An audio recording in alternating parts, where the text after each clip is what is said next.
মাত্র 2 মিনিটের এই আমল বদলে দিতে পারে আপনার পুরো দিন।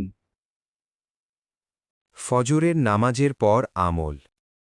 হাদিস শরীফের মধ্যে আছে, যে ব্যক্তি ফজরের নামাজ পড়ার পর ওই অবস্থায় বসিয়া আল্লাহর ধ্যানে মগ্ন থাকিয়া কাহারও সহিত কথা না বলিয়া নিম্নের দুয়া 10 বার পাঠ করিবে, তাহার আমল নামায় 10টি নেকি হইবে, 10টি গুনাহ মাফ হইবে এবং বেহেশতের মধ্যে 10টি দরজা বৃদ্ধি পাইবে এবং সমস্ত দিন শয়তান থেকে এবং খারাপ কাজ থেকে হেফাজত থাকিবে।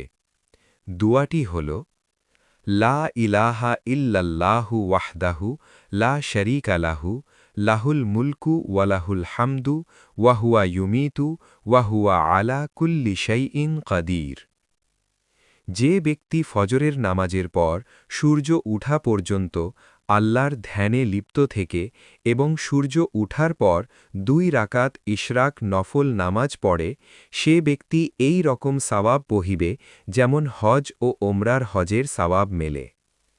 রুজি বৃদ্ধির জন্য প্রত্যহ ফজরের নামাজের পর ইয়া রাজ্জাকু 308 বার পড়িতে হইবে।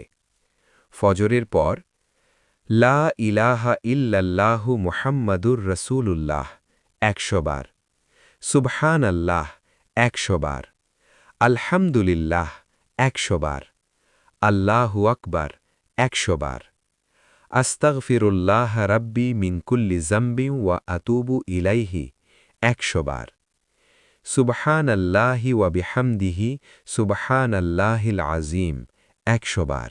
ভিডিওটি উপকারে এলে লাইক দিন। প্রতিদিনের আমলের জন্য ফলো সাবস্ক্রাইব করুন।